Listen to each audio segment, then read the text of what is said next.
Bonjour à tous et bienvenue dans le podcast Le sel de la vie, le podcast pour vous faire du bien. Je vous retrouve chaque jeudi autour d'un thème qui nous encourage à grandir et qui nous interroge sur une vie meilleure. Je suis Aurélie Lascombe, énergéticienne et créatrice de la chaîne YouTube Détente et Sérénité.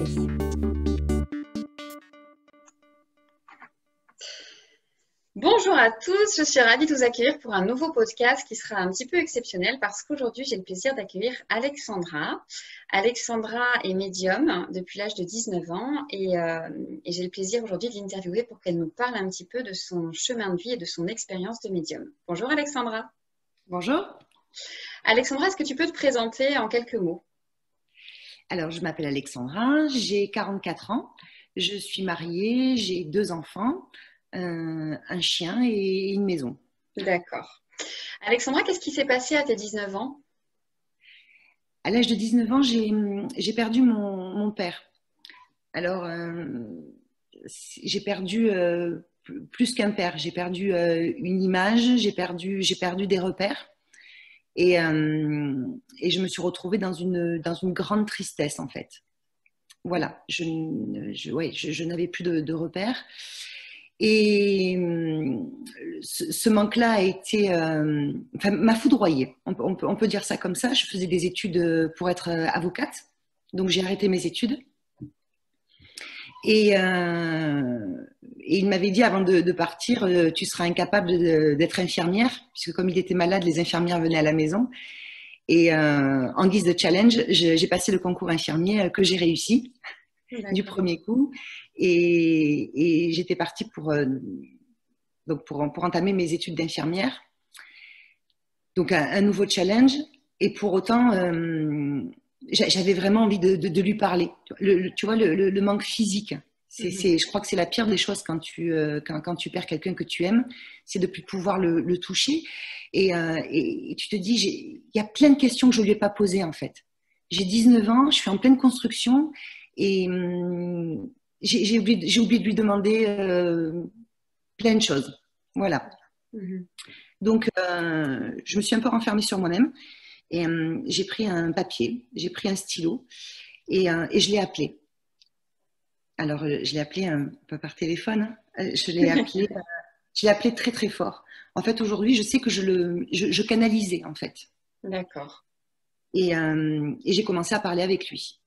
Voilà. Alors quand tu dis je l'ai appelé, donc dans ton cœur, est-ce que tu vraiment à voix haute, tu lui as dit papa, j'ai besoin de te parler, comment t'as quand on doit les appeler, on peut le dire à voix haute et on peut le dire aussi dans son fort intérieur. Voilà. Donc je l'appelais essentiellement, oui, dans mon fort intérieur. D'accord. Voilà. Et pour lui parler, après, quand tu dis je lui ai parlé, c'est-à-dire tu as pris un papier et un crayon, tu as écrit, ou c'est une conversation interne que tu avais avec toi et lui? Non, j'étais convaincue, alors ne me demande pas comment, je ne sais pas, je ne saurais pas te l'expliquer. J'étais convaincue qu'il allait venir et qu'il allait me parler par écrit. D'accord. Je n'ai même pas cherché à entendre un message, je savais qu'il était là en fait. Si tu veux, j'arrivais à ressentir sa présence. Tu vois? Je le sentais à côté de moi, je savais qu'il était là en fait. Ouais. Et ça s'explique pas. Et ouais, je me suis jamais dit il va me parler dans le creux de l'oreille ou un truc comme ça. Et donc c'est pour ça que j'ai choisi. J'ai choisi où on m'a donné la possibilité d'écrire en fait et de communiquer par l'écriture. Donc, une petite question technique, parce que quand on parle d'écriture intuitive, est-ce que c'est ça dont tu parles? Intuitive, médiumnique, tu sais, il y a plein de mots qui sont employés. Moi, je dis, fiez-vous essentiellement à ce que vous ressentez. Arrêtez de regarder des définitions, arrêtez d'avoir peur. Tu sais, quand tu entends des fois le mot médium, tu penses à quelque chose de glauque ou alors c'est paranormal, oui, si tu veux, dans un certain sens, mais ce n'est juste que le milieu entre deux mondes. Et je trouve cette définition super jolie. Voilà, il faut arrêter de créer toute cette mystification. Tu sais, quand tu es médium, c'est naturel. Tu n'as pas besoin d'avoir d'avoir toute une scène autour de toi, d'avoir... voilà. Alors, je respecte les gens qui le font et ça fait partie, pour certains, du job. J'ai envie de te dire, la médiumnité, ça arrive comme ça. Voilà. Tu l'es sans apparat, en fait. Ça fait partie de toi.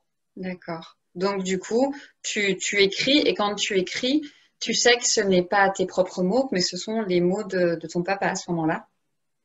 Oui.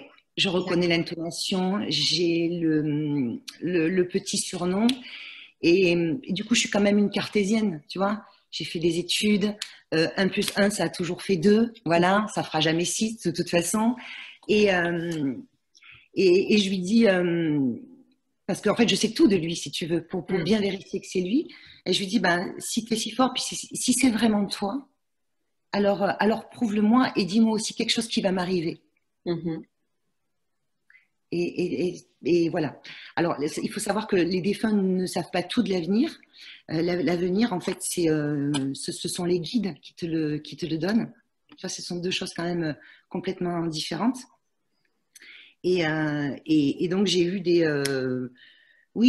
choses sur l'avenir qui m'ont été transmises. Voilà, en fait, quelque chose de cartésien sur laquelle je pouvais me référer en me disant je ne suis pas complètement folle. Parce que ça aussi, c'est le truc. Parce que tu ne peux pas en parler à tout le monde. Pendant mes études d'infirmière, je ne pouvais pas dire aux filles avec qui je faisais la formation et les filles, je parlais avec mon père qui est décédé et puis en même temps, je fais une formation qui demande de la rigueur, de la conscience, tu vois. Oui. Ça demande un ancrage, tu vois, le métier que j'allais faire. Donc, toutes ces choses-là, tu les gardes pour toi et c'est pas toujours facile de le porter seul. Tu en as parlé à ta famille, du coup? J'en ai parlé à ma mère. Alors, c'est toujours très compliqué parce que ma mère m'a souvent reproché de plus parler à mon père défunt qu'à elle vivante. Ah oui. C'est très dur, tu vois, dans l'affect, d'expliquer que mais finalement, tu recherches ce lien-là. Je t'ai dit, pour moi, c'était vraiment mon repère. Avec tout l'affect que j'ai pour ma mère, hein, mais tu as toujours un parent vers lequel tu as plus d'attirance parce que je crois que tu te retrouves plus en lui, tout simplement. Pas une question de degré d'amour, hein. C'est cette affinité qui ne s'explique pas. D'accord. Que tu as cette relation fille-père, que tu as aussi en amour, ça ne s'explique pas, tu vois. Bien sûr. Et comment l'a pris ta maman? Enfin, elle t'a cru, elle t'a pas cru? Comment elle a vécu ça? Elle a cru que j'étais complètement folle. Après, je lui ai montré les écrits et j'ai eu envie de prouver que j'étais pas folle. Du coup, je me suis mise à faire des communications avec mon entourage. J'avais besoin de prouver, et puis ça me rassurait aussi, hein, que ce que je disais, si tu veux, c'était vrai. C'était vrai. D'accord. Et donc, tu as proposé aux gens autour de toi de rentrer en communication à mon entourage proche, aux super copines, d'établir des communications avec leurs défunts et voilà. Mais au-delà de mon cercle, si tu veux, j'ai toujours eu très peur de ce que les gens auraient pensé de moi. Et puis, ça ne fait pas partie de mon éducation. C'est ça que j'allais te demander. Quel rapport à la mort tu avais avant le décès de ton papa? Alors, on m'a toujours expliqué, moi, que la mort, c'était pas une fin. Et j'ai perdu mes grands-parents, tout ça. Et souvent, on me disait attention à ce que tu fais, papy et mamie vont te regarder. Et tu vois, j'ai toujours eu ce sentiment que c'était pas terminé. Voilà. Quand on allait au cimetière, on leur parlait. On se contentait pas juste de poser les fleurs et de nettoyer la tombe. Donc, il y a toujours, ça n'a jamais été glauque, en fait, la mort. J'en ai jamais eu peur. Mais tu n'as jamais non plus été attirée, par exemple, quand tu as perdu tes grands-parents, tu n'as pas eu l'idée de rentrer en communication avec eux ou tu avais déjà, par exemple, tu sais, parfois on peut se dire... J'étais trop jeune. Petite. Ouais, j'étais trop petite. Ouais. D'accord. Parce que tu sais, ça nous arrive tous de dire... Quand on perd quelqu'un de proche, si tu es toujours là, envoie-moi un signe ou tu vois quelque chose dans le genre. Ça, tu n'avais jamais eu ce genre d'expérience avant. Non. Et tu sais, pour rebondir sur ce que tu dis, quand les gens perdent des proches et qu'ils leur demandent envoie-moi un signe, on a tendance à demander à l'instant T. Oh, je t'en prie, si tu es là, je suis malheureux, je t'en prie, envoie-moi un signe, quelque chose. Et puis, hop, on passe à autre chose. Et on ne regarde pas, en fait, ce qui nous arrive autour. Ça peut être symboliquement. Alors, beaucoup de gens te parlent de trouver des plumes. Écoutez la télé quand vous avez demandé quelque chose. Écoutez de la musique. Prenez un bouquin. Si votre livre tombe, regardez à quelle page il s'est ouvert. C'est beaucoup plus subtil que ça. Si les gens demandent « envoie-moi un message » et pensent entendre au creux de leur oreille la réponse, tu sais, ça n'arrivera pas. Oui. Voilà. Alors, émotionnellement, dans le ressenti, quand tu demandes ce genre de choses, des fois, tu peux être envahi d'une sensation de chaleur, de bien-être. Tu peux même avoir la sensation que l'on te caresse ou un souffle sur ta peau. Tu sais. Oui. Voilà. Mais il ne faut pas juste le demander et passer à autre chose. Oui, c'est vrai qu'on a tendance à faire ça. Et du coup, donc, tu avais la conviction qu'en arrivant à parler avec ton père, tu arriverais à parler avec n'importe quelle mort, en fait. Tu n'as pas eu ce doute? J'avais super peur. J'ai 19 ans, je te rappelle. Je suis en pleine construction. Voilà. J'entame des études avec un nouveau challenge. On a perdu notre père. C'est compliqué. La structure familiale est complètement, un peu déstructurée.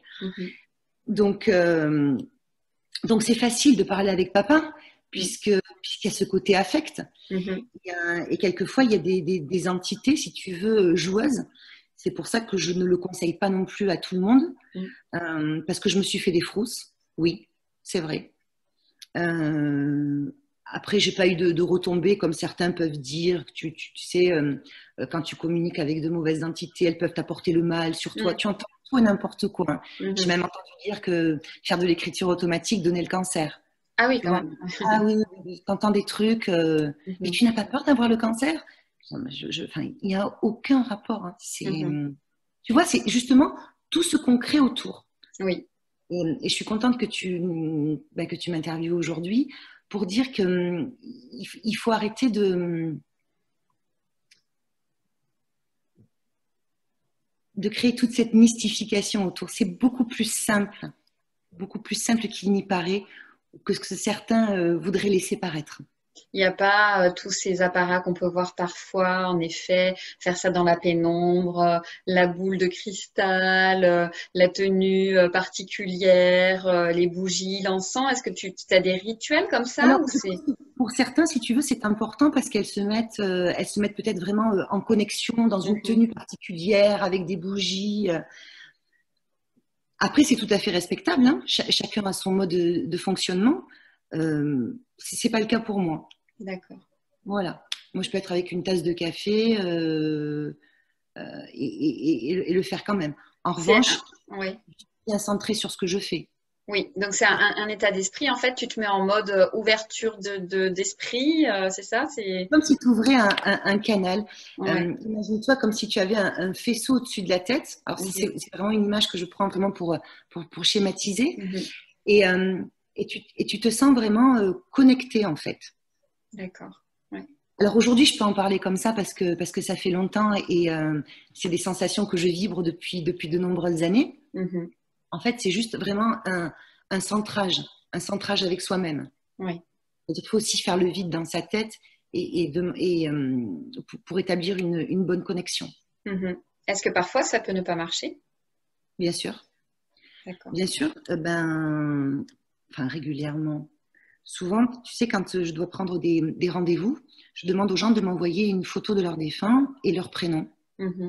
Puis ensuite, je les appelle et je vérifie toujours si la connexion est possible. D'accord. Alors, pour plusieurs choses.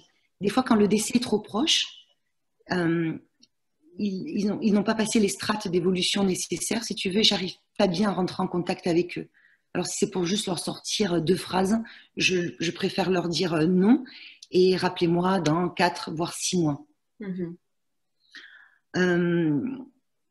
Il arrive aussi que le défunt n'ait pas envie de communiquer avec la personne qui demande. D'accord. Ouais. Parce que je me rends compte aussi que même si tu penses qu'il y avait des fois du lien affectif sur Terre, le défunt n'a plus la même perception après quand ils sont élevés. Tu sais ? Ah oui, ok. entre Et ce tu que dis toi, tu quoi aux ressens, gens? la vérité. Ouais.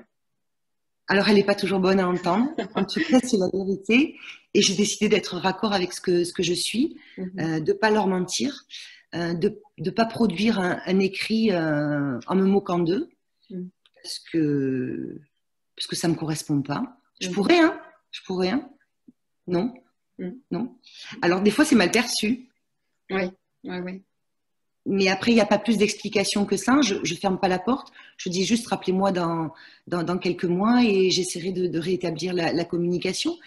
Et lorsque c'est le défunt qui veut pas parler, Mhm. je demande toujours au guide pourquoi.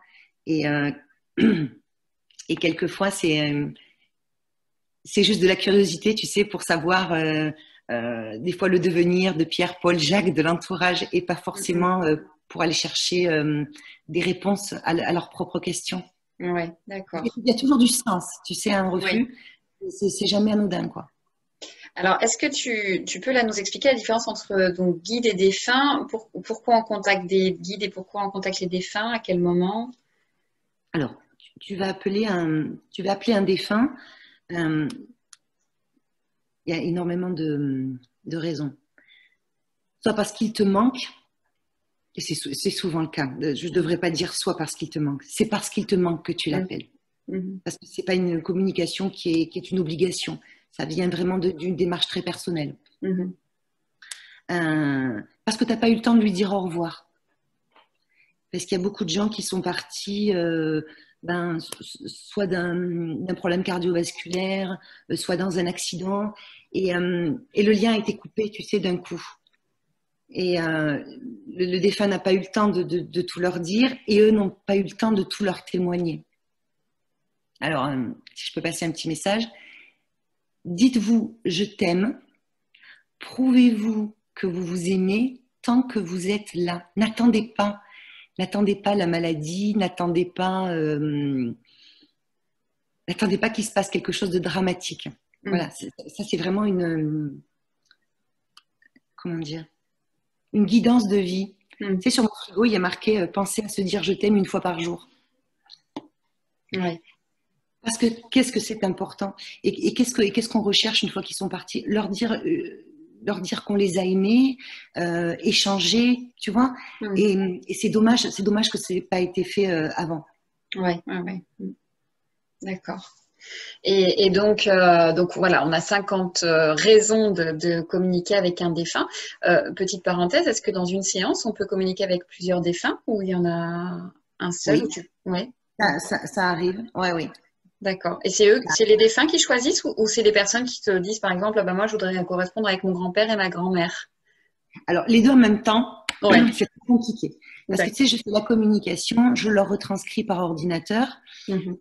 je reçois les patients par WhatsApp, je leur lis leur communication et leur message, et puis et je leur envoie après par mail pour qu'ils aient une trace écrite. D'accord, super. Mhm. Tu sais. Parce que quand tu vas voir un médium et que tu notes juste quelques mots, tout ça, tu rentres à la maison et puis bah, tu te refais l'histoire en fait. Mhm. Tu sais Mhm. plus, tu as oublié et donc je leur laisse une trace écrite. Mhm. D'accord, ouais. J'ai oublié le sens de la question. Qu'est-ce que tu m'avais posé? Donc c'était pour savoir du coup s'il pouvait y avoir Plusieurs plusieurs questions. défunts qui venaient lors de la séance et est-ce que c'était quelque chose que la personne qui t'a demandé avait choisi? Donc par exemple, voilà, je parlais à mon grand-père et ma grand-mère, pas forcément simultanément, mais les deux dans une séance, ou est-ce que c'est toi quand tu rentres en communication avec un défunt qui tout d'un coup il y a un autre défunt entre guillemets qui s'invite à la communication? Alors, lorsqu'il me demande à parler à un défunt, je demande une seule photo. Je veux rentrer, établir la communication avec une seule personne. Parce que D'accord. c'est beaucoup trop compliqué après dans les retranscriptions. Enfin voilà, Mm. je préfère. En revanche, lorsque j'établis la communication, certains défunts viennent en plus. Mm. D'accord. Je prends toujours le message et je leur dis que c'est pas le moment, Mhm. mais s'ils ont vraiment quelque chose à délivrer, je le prends et je le transmets surtout. Voilà, je ne D'accord. garde aucune information, mais je leur dis que la communication, elle est pas pour eux aujourd'hui. Mhm. D'accord. Ouais. Ouais, ouais.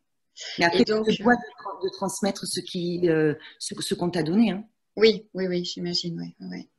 Et donc, à quel moment, alors les guides dans tout ça, c'est quand? Alors, tout le monde ne peut pas parler avec ses guides, mais D'accord. tout le monde a des guides. Tu vois la nuance? Ok.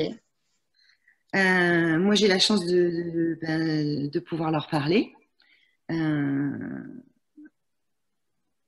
Si tu veux,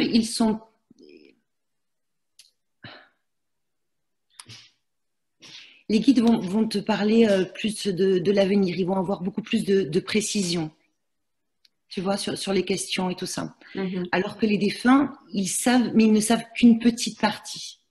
Et puis, ils sont pas là pour te dire ton avenir, si tu veux.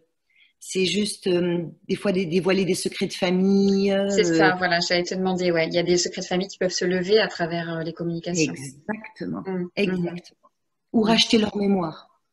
Tu sais, je vais te prendre l'exemple d'une jeune femme qui a perdu son papa. Alors, c'est pas moi, hein, l'exemple, hein, mais d'une jeune femme qui a perdu son papa. Et sa maman, toute son enfance, a parlé en mal de son père. Alors, en mal. Elle a parlé au travers de sa propre perception. Oui. Attention. Mhm.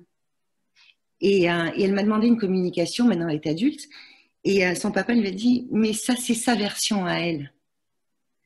Tu sais qu'à situation égale, tu mets 10 personnes autour, tu vas avoir 10 versions différentes pour un phénomène passé. Oui, Euh, et en fait, il s'est racheté. d'accord. Alors, tout ce qu'il avait fait, c'était pas bien, mais tout avait du sens, en tout cas, parce que tu choisis pas toujours ce que tu fais. Mhm. Voilà, la vie t'amène des fois à faire des choix qui sont pas toujours très bien, mais c'est comme ça. Euh, donc oui, c'est important pour se racheter, pour passer des messages d'amour, pour, euh, pour des mises en garde aussi. D'accord. Par Voilà, exemple, tu es en couple avec quelqu'un et le défunt peut te dire attention, cette personne-là n'est pas bonne pour toi, des choses comme ça? exactement. Ouais. Ouais, d'accord. Mhm. Alors tu vois, quand ils disent tu devrais ne plus être avec lui, tu rencontreras quelqu'un d'autre, c'est là moi où j'interviens. C'est-à-dire que je transmets le message Mhm. vraiment sans affect, sans rien, puisque je ne connais pas la personne qui m'appelle et je ne connais pas l'histoire du défunt. Mhm. Euh, je dis juste aux gens de ne pas se laisser trop guider par ce qu'il a été dit et qu'il est bon de s'écouter. Si tu as un chemin à prendre, même s'il est bardé d'erreurs, ça a du sens. C'est ce qui fera de toi la personne que tu seras plus tard. Tu Oui, sais, vivre une déception amoureuse, faire un mariage qui va pas bien, monter sa boîte et couler, c'est toujours porteur de quelque chose. oui, c'est vrai. Pour le coup, tu t'en rends pas forcément compte parce que tu es triste, parce que tu peux tomber dans la dépression, parce que si tu perds ta boîte, ben, tu te retrouves sur la paille, tu te dis mais je méritais pas ça. Mais au-delà de ça, c'est nécessaire parce qu'on est avant tout là pour vivre des expériences. Si Mhm. notre vie était tracée, si tu veux, droite et que c'était toujours magnifique et qu'on faisait jamais d'erreur, et j'ai envie de te dire que la vie serait triste, C'est vrai. tu vois. Et puis Mhm. si tu savais tout à l'avance, Mhm. elle est où la raison d'exister? Ouais. C'est pour ça qu'il faut écouter, bien entendre, et puis après s'écouter soi. Ouais.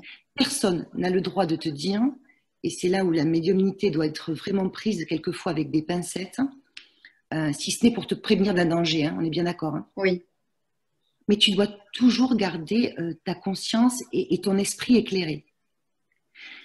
Tu sais, on a tous cette petite voix intérieure qui te dit, ça tu devrais pas. Tu sais, Mm.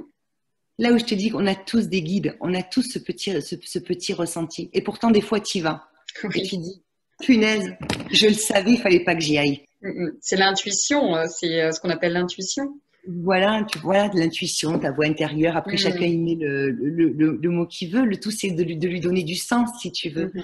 C'est pour ça il faut pas le couper. Il faut vraiment que les personnes le gardent. C'est très important.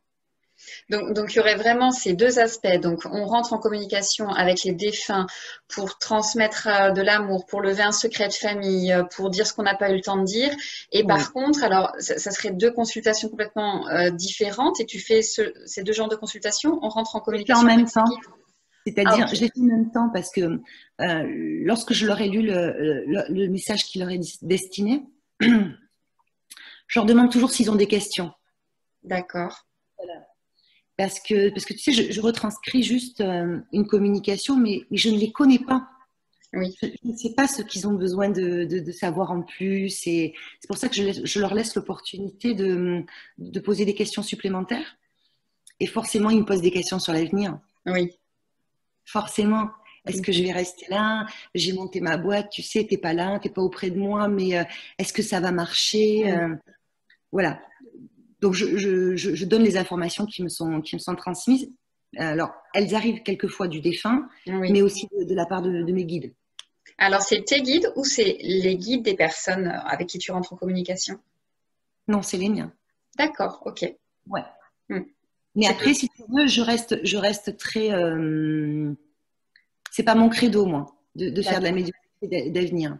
Mhm. Je D'accord. le fais, Oui, mais il y a des nanas qui sont bien plus fortes que moi.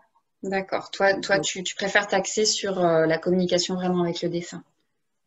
Ouais, D'accord. c'est plus mon truc. Tu sais, à vouloir des fois tout faire, hein, tu fais jamais rien de bon non plus. Je crois qu'il faut laisser les filles qui sont très éclairées et très ouvertes sur l'avenir. Mhm. Il faut leur laisser vraiment ce credo-là. Mhm. Du moment où l'information m'est donnée, moi je la transmets. Mhm. Mais mon credo principal, c'est la communication avec les défunts, essentiellement. D'accord. Ouais. D'accord. Et alors, si on revient en arrière, donc tu t'es 19 ans, parce que du coup, je t'ai posé 50 questions, On est parti alors vite.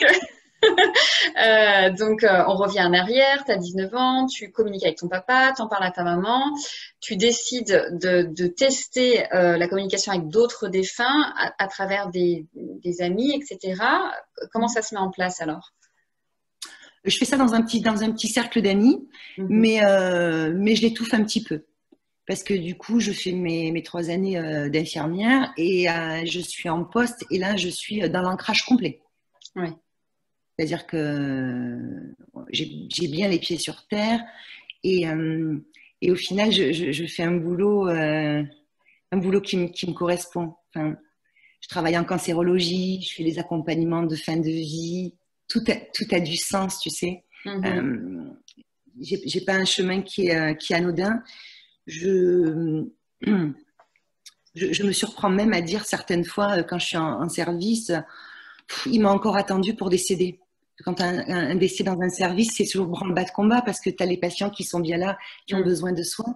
Et puis tu as l'accompagnement aussi de la personne qui est en train de partir, de la famille et tout. Mhm. Donc, et je me fais souvent la réflexion, tiens, il m'a attendu. Mhm. Aujourd'hui, ça prend du sens, tu sais. Alors que sur le coup, tu ne le vois pas tout ça. Oui. Donc, du coup, je fais mes 20 ans d'infirmière. J'ai quand même, voilà, fait 20 Oui. ans.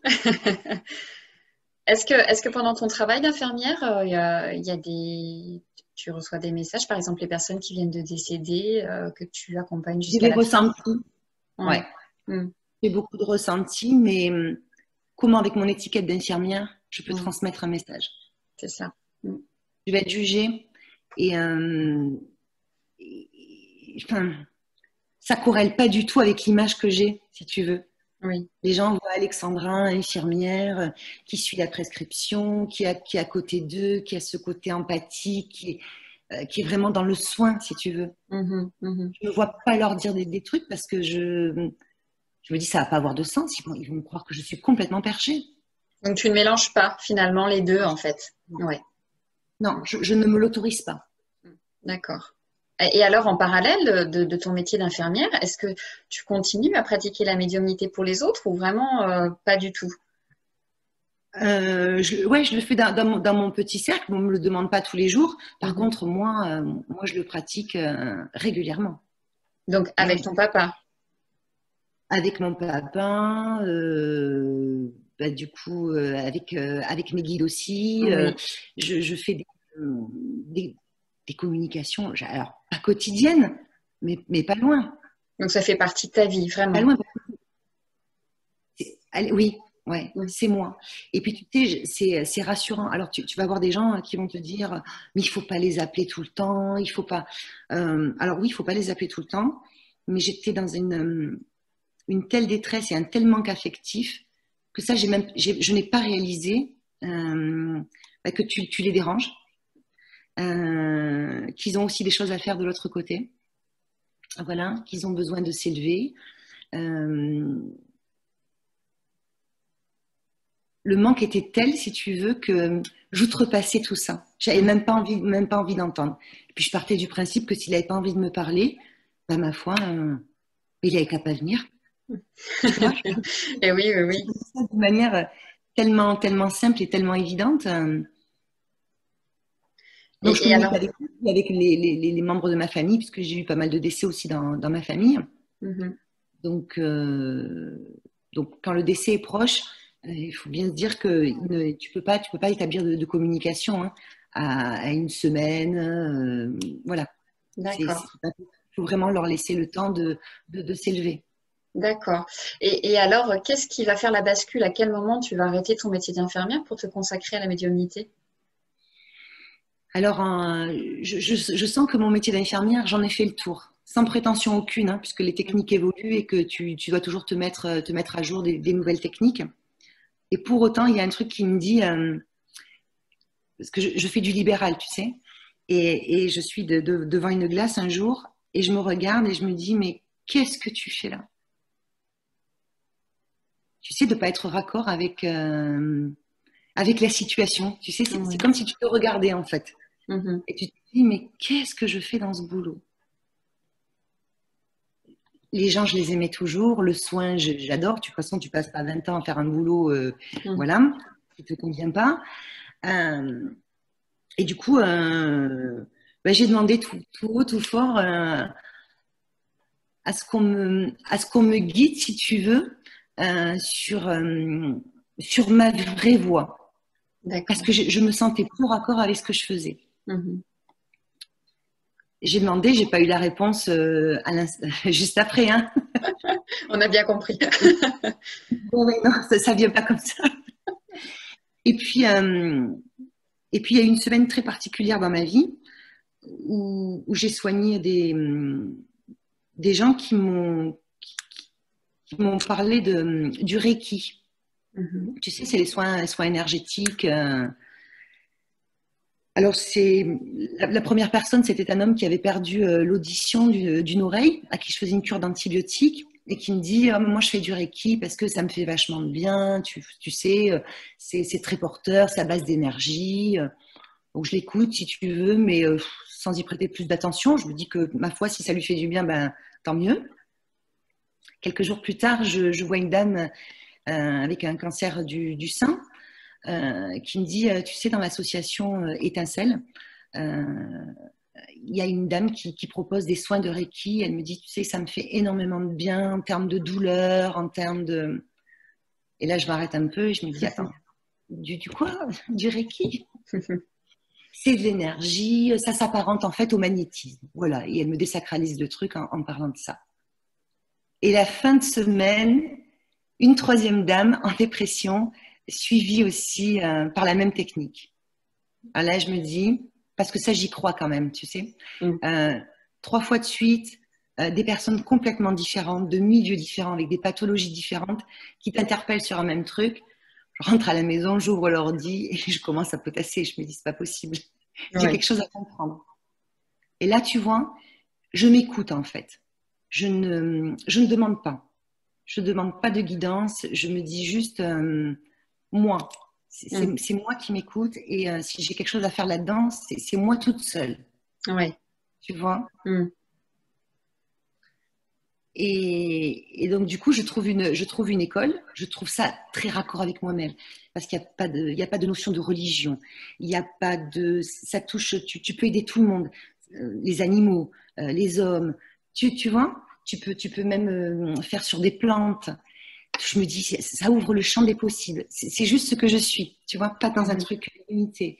Donc, je me dis, il faut absolument que je fasse la formation. Et je trouve, je ne sais pas s'il y a un hasard, mais il y a une école à 20 minutes de chez moi à l'époque. Ah oui. Donc, il reste une place. Et ben, elle est pour moi. Et ça commence dans 15 jours, tu sais. Ah oui, oui. Et tu as la voie qui s'ouvre. Oui. Ça, c'est important. Quand c'est pas ton chemin, t'as beau enfoncer des portes, ça ne s'ouvre pas. Quand ça ne s'ouvre pas, il faut écouter ce qu'on te dit. Mais quand la voie royale s'ouvre et que tout te paraît évident, c'est que tu es sur le bon chemin. Oui. Donc, j'écoute, si tu veux, ce que je ressens. Du coup, je vibre, j'ai le cœur qui se serre, comme quand un nouveau challenge, tu vois. Et j'y trouve un épanouissement fantastique. Voilà. Que je mets en pratique, du coup, sur mes patients. Oui. Donc en même temps que je fais des soins, j'ai des patients qui sont allergiques, donc j'applique en direct, si tu veux, tout l'enseignement que je reçois. Et je me dis, c'est ma porte d'ouverture, en fait. Donc, je prévois mon arrêt en tant qu'infirmière. Oui. Et à l'obtention du diplôme, du diplôme de maître Reiki, je décide de faire un 180. Gros risque. Ouais, gros risque. Après, si tu veux, je prends aussi un risque mesuré parce que mon étiquette d'infirmière, j'ai envie de te dire, tu retrouveras toujours du travail. Et pourtant, je mets quand même une croix sur mon confort. Oui. Sur mon confort de vie, confort financier. Je me dis, c'est le moment. C'est le moment, j'ai envie de le tenter. Et puis, j'arrête pas de me dire que je ne suis pas à ma place. Et si c'était ça? Donc, je me mets en tant qu'Alexandra, maître Reiki. Je ne te dis même pas l'entourage autour de moi. Mais qu'est-ce qu'elle a? C'est la crise de la quarantaine. Enfin, j'en entends beaucoup. Tu as des enfants. Est-ce que tu as pensé à eux? Parce que tu as toujours des gens qui pensent à ta place, qui vivent ta vie. Tu sais, vivent ma vie. Donc, tu reçois beaucoup de conseils des autres et tout. Mais c'est pas grave, je décide d'outrepasser tout ça. Et je me dis qu'il va falloir que je me défasse de cette foutue étiquette que j'ai qui me colle à la peau. Donc pareil, je dis aux plus sceptiques de venir. Et je leur fais des séances gratuites. Voilà. Et puis finalement, oui, ça fonctionne. Ça fonctionne. Donc, mais quand même, je reste folle. Enfin, à leurs yeux, si tu veux. Des gens qui s'écartent de moi aussi. Parce qu'ils m'aimaient pas en fait, et puis parce qu'ils m'ont jamais. Je n'ai pas changé, si tu veux. J'ai juste dit ce que j'étais. Donc en fait, tu as un tri naturel qui se fait. Donc, quand tu as beaucoup d'argent, tu as beaucoup d'amis. Quand tu en as plus, tu en as moins. C'est véridique en fait pour n'importe quelle situation, tu vois. Mais les gens s'éloignent d'eux-mêmes. Tu n'as même pas à les pousser vers la porte de sortie, ça se fait naturellement. Et si tu veux, je me dis, je fais l'énergie, j'arrive à soulager les gens, c'est très bien, mais c'est pas suffisant. Il me manque quelque chose. Et là, je fais la rencontre d'une dame qui bouleverse ma vie, en fait. Je suis sur Internet et je cherche. Je cherche quoi? Ne me demande pas, je ne saurais pas te dire.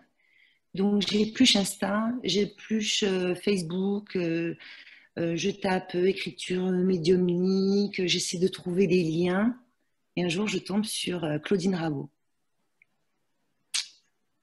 Et là, je souhaite à beaucoup de gens d'avoir un jour la chance de faire une aussi belle rencontre. Vraiment, je le pense très sincèrement. Et je lui dis, tu sais, je lui explique mon parcours et je lui dis, pour autant, il me manque encore quelque chose à ma vie. Je me sens incomplète. Tu sais, c'est comme si j'étais un puzzle et il me manque des pièces à mon puzzle. Et toute seule, j'y arrive pas. Et on est par WhatsApp toutes les deux au téléphone et elle me dit, oui, parce que tu t'es juste pas avoué que tu étais médium. Je dis, arrête, moi je suis pas médium. Et elle me dit, écoute, moi je te dis que tu es médium, que tu vas en faire bénéficier les autres de tous les messages que tu reçois. Il ne faut pas que tu le gardes pour toi. Et tu verras, ton épanouissement en sera que plus total. Tu n'étais absolument pas consciente d'être médium? Non. Tu communiquais avec les morts, mais tu n'étais pas médium. Non. Donc du coup, et puis elle me dit, quand tu seras prête à l'entendre, tu me rappelleras. Enfin, vous me rappellerez. Je raccroche, Je vais voir mon époux et je dis, tu sais quoi? Je suis médium. Il me dit, arrête. Comme quoi, ce qui est des fois le plus évident, ce que tu cherches, euh, tu l'as vraiment sous tes yeux. Tu vois, il y a vraiment des messages importants à passer. C'est arrêter de chercher des trucs des fois qui sont complètement dingues. Les solutions sont, quand elles te paraissent en fait trop évidentes, tu t'obliges à ne pas les voir. Et puis moi, médium, c'était l'avenir, c'était la boule de cristal. Tu vois, tout ce que tu disais tout à l'heure. Moi, j'ai pas de noir sous les yeux, j'ai pas tout plein de bougies, tout ça. Donc, c'est pas moi. Je suis plutôt d'une nature joviale, j'aime bien blaguer, parce que j'ai toujours pris ça quand même avec beaucoup de légèreté, si tu veux. Et je me suis jamais pris la tête, donc c'était pas fait pour moi. Enfin, c'était pas moi. Donc je vais chercher la définition quand même du mot médium. Tu sais, il y a plein de choses que l'on entend. C'est juste le milieu entre deux mondes. Et j'ai dit, mais ça c'est vraiment chouette, quoi. C'est-à-dire moi. Donc ça ne change pas, mon identité ne change pas. J'ai juste en fait la capacité de donner un message d'en haut vers le bas. Et je trouve ça, j'ai trouvé cette image plutôt sympa. Elle m'a rassurée, elle m'a fait du bien. J'ai appelé Madame Rabot et je lui ai dit, ok, j'ai accepté l'info, j'arrête de me mentir et je décide d'être ce pourquoi je suis venue. Et c'est là qu'en fait tout s'ouvre. Et les gens viennent à toi. Et alors, des gens que je ne connais pas, parce que du coup l'entourage est... tout le monde ne le sait pas, tu vois, dans mon entourage. C'est-à-dire que tout à coup, tu rajoutes à ton cursus médium, quoi. Donc, tu proposes des entretiens de médium. Ouais. Ouais, d'accord. Et si tu veux, je me dis que pour certains copains, ça va faire beaucoup trop. Des copains que j'aime beaucoup, tu sais, où j'ai pas envie qu'ils s'écartent. Et puis, j'ai envie qu'ils continuent à apprécier Alexandra pour ce qu'elle est. Voilà, pour nos moments d'échange, pour nos soirées, pour nos apéros, tu vois, pour tout ça aussi, quoi. Et je me dis, c'est pas forcément la peine qu'ils le sachent. Parce que j'ai pas envie qu'on pose un autre regard sur moi. Et puis, j'ai pas envie qu'on me pose des questions à chaque fois qu'on me voit par rapport à ça aussi, tu sais. C'est aussi le risque. Oui, ouais. Et mais du coup, alors comment tu te fais connaître si tu n'en parles pas à ton entourage direct? Alors, j'ai créé du coup une page Facebook, Alexandra Medium. Voilà. Et puis en fait, j'ai un réseau par bouche à oreille. Tu sais, on dit que la meilleure pub, c'est le bouche à oreille. On le fait tous, hein. Oui. Avoir un et c'est vrai que que c'est porteur. Mais aujourd'hui, tu vois, le fait d'accepter cette interview, c'est aussi me mettre un peu plus à jour, à nu. Et je me dis que dans l'acceptation, aujourd'hui, elle est vraiment totale, quoi. Donc, du coup, maintenant, ton activité, tu dirais que c'est autant Reiki que médium ou ça a basculé plus médium? Non, c'est les deux. Ouais. J'éprouve énormément de plaisir à faire les deux. Ouais, c'est les deux. Les deux m'épanouissent. Ouais. Et puis tu aides du coup une plus grande majorité de personnes aussi. Non, je suis bien dans les deux. D'accord. Dans les deux domaines. Est-ce que tu pourrais peut-être nous expliquer comment ça se passe de l'autre côté ou je sais pas, les strates, tu parlais de strates tout à l'heure. Est-ce que c'est des choses sur lesquelles tu peux communiquer ou tu peux nous éclairer un petit peu pour savoir ce qu'on ne connaît pas forcément? Alors, pour te dévoiler quelques infos, je vais te dire cette question. Je sais, je suis désolée, mais je suis curieuse.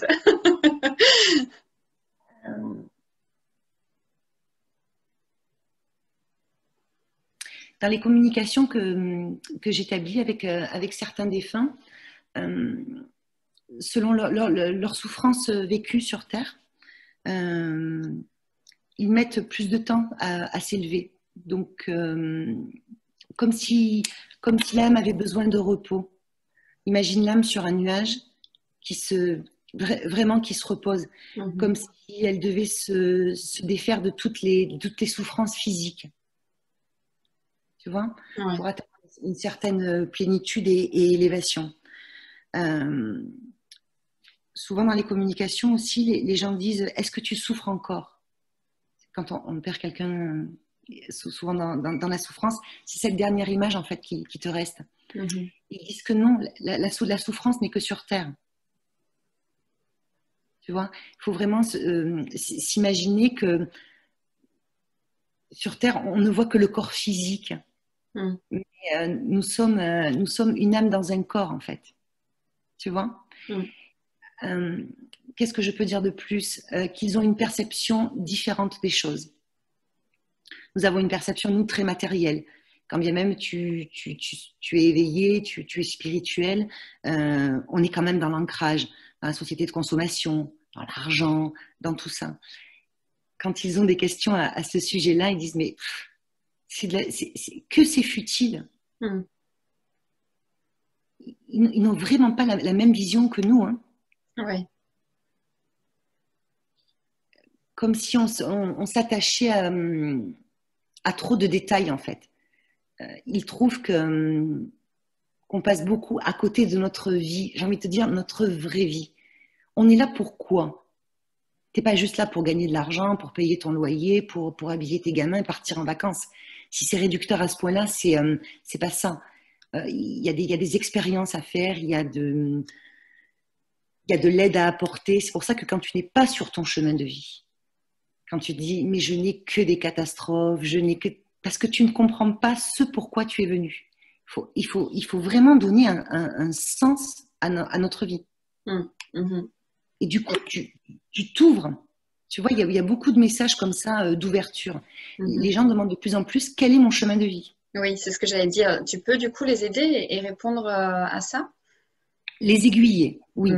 Tu vois, il y a une maman qui me disait mais j'ai l'impression que je ne sers à rien. Parce qu'elle était à la maison, parce qu'elle n'avait pas d'activité, si ce n'est, tu vois, la maison, les enfants, elle était enfermée dans un carcan et elle dit mais au final, bah si. Son chemin de vie, ses enfants ont un avenir prometteur et son chemin, c'est de les accompagner. Même si tu n'es pas au devant de la scène, que tu n'es pas un personnage public, même si c'est pas toi l'acteur, tu participes à la scène. Tout le monde a un rôle à jouer. Ouais. Et du coup, le fait d'avoir eu ce message, pour cette dame, ça a été, elle s'est dit, mais oui, finalement, c'est moi qui les porte dans leurs études. Mais j'ai dit, mais voilà, votre rôle à vous, il est là. Et c'est pas rien. Et c'est pas rien. Et oui. Ouais. Et du coup, est-ce que tu sens, toi, les différences entre les défunts avec qui tu communiques? Est-ce qu'il y a des défunts qui sont plus élevés que d'autres? Enfin, je ne sais pas si tu comprends le sens de ma question. Complètement. Complètement. Un défunt qui est très élevé, il dégage une énergie toute particulière, très subtile, lumineuse. Alors, j'emploie ce terme de lumineuse, je trouve que tout le monde le met à toutes les sauces, alors qu'il a vraiment, vraiment du sens quand tu ressens émotionnellement et quand tu as du ressenti. Ils sont légers, ils sont posés. J'essaie de mettre des mots sur ce que je ressens quand j'ai des communications comme ça.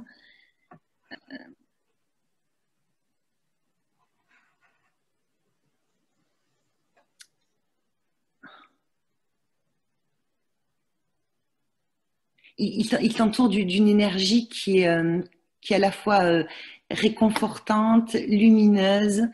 L'écriture est fluide, posée.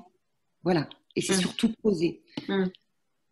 Alors que sur des défunts qui sont en cours d'élévation, qui ont énormément souffert, tu as des écritures très marquées, tu sais, très saccadées, prises de beaucoup d'émotions, surtout pour les défunts qui n'ont pas... Enfin, alors je ne vais peut-être pas rentrer dans tout le détail, mais qui n'ont pas conscience de leur décès, parce que la vie les a fauchés.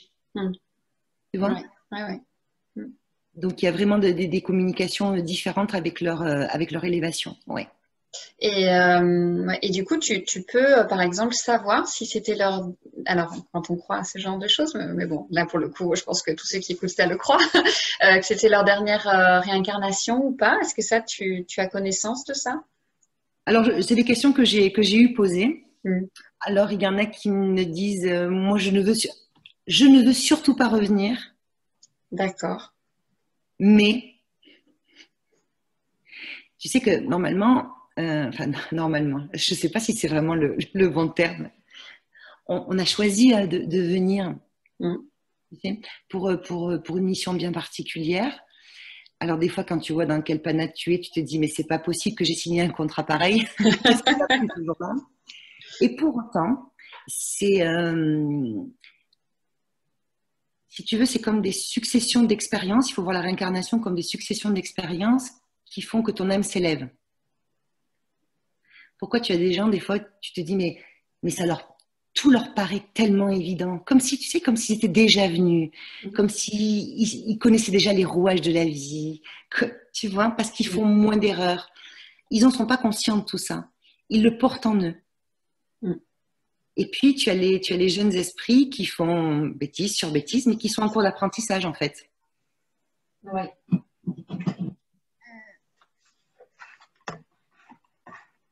Voilà, donc après, sur la réincarnation, il y a des avis complètement partagés. Moi, de par mes communications, j'y crois. Voilà. Moi, je pense qu'on se réincarne. Après, tu n'es pas là pour faire l'apologie de tel ou tel truc. Donc, c'est comme la médiumnité, c'est comme enfin, plein de choses. Du moment où ce n'est pas prouvé, il faut laisser vraiment libre cours aux gens de s'approprier une information ou une autre, tu vois? Ouais. Ok. Et peut-être pour conclure, est-ce que tu aurais des conseils à donner aux gens ou des choses que les défunts te transmettent et qui te semblent importants de communiquer aujourd'hui? Alors, le premier conseil que je veux donner, que j'aimerais partager surtout, ne restez pas isolé dans votre coin, pensant que vous êtes fou, parce que vous entendez des voix, parce que vous avez des ressentis bizarres, parce qu'il vous arrive des trucs particuliers, ou parce que vous vous mettez à écrire. Alors, quand ça se passe, ce genre de choses, il faut chercher des personnes pour vous aider. Moi, j'ai parlé de Claudine Rabot, qui est... tu donneras le lien? Bien sûr, je donnerai le lien, puis je l'interviewerai aussi. Parce que vraiment, elle mérite... c'est vraiment un guide sur Terre. Hein. Complètement. Ouais. Et leur dire que... Alors, on parle de Claudine, tu feras un coupage là, tu vas couper, mais on parle de Claudine, il existe aussi d'autres personnes, parce qu'elle va avoir le téléphone sinon qui ne va pas arrêter de sonner, mais qui sont capables de te dire qui tu es vraiment. Alors, tu peux entendre des voix parce que tu es fou aussi. Hein. Je n'ai pas dit que tous ceux qui entendaient des voix étaient médiums. Hein. Sont bien interprétés aussi. Tu vois, il y a aussi des pathologies psychiatriques. Voilà, il faut pas tout mettre dans le même panier. Hein. Mais si ça ne marche pas, si vous ne vous sentez pas raccord avec ce que vous vivez, c'est que forcément vous n'êtes pas sur le bon chemin. Donc, demandez de l'aide. Voilà, trouver des personnes compétentes, hypnothérapeutes. Alors moi, je donne qu'un nom parce que je connais qu'elle, mais je suis sûre que dans tous les coins de France, il y a des filles qui sont mandatées, qui ont pour mission justement d'éveiller et de mettre sur le chemin.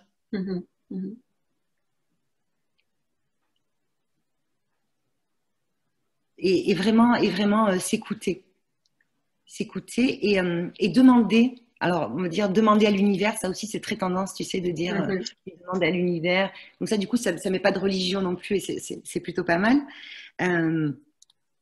demandez à l'univers qu'on vous aide. La pensée positive, le phénomène d'attraction. Moi, j'ai acheté le secret. J'en ai entendu parler. Ah oui, tu vois. oui. Bon, je fais le chèque d'abondance, mais toujours pas. Mais c'est pas le tout, c'est d'y mettre l'intention et de demander que des choses belles arrivent. Oui. Ça, c'est certain, je t'assure. Si tu commences à te dire que tu ne mérites pas, pourquoi moi je gagnerais beaucoup d'argent parce que finalement ma petite vie me plaît. En fait, tu te mets des limites. Il faut casser tout ça. Et pourquoi toi tu mériterais pas de gagner beaucoup d'argent? Oui. Tu vois, les gens qui disent regarde-moi, moi je suis médium. Mais non, pas moi. Et pourquoi pas moi? Si en fait. Ouais. Donc vraiment, voilà, s'écouter et ne pas se limiter. Ne pas se limiter et vraiment et demander. Alors, on ne demande pas une fois par jour, vous pouvez demander 50 fois par jour. Vous n'êtes pas obligé de le crier dans la maison, vous pouvez le demander dans votre fort intérieur parce qu'ils en ont la même perception au final. Oui. Voilà. Je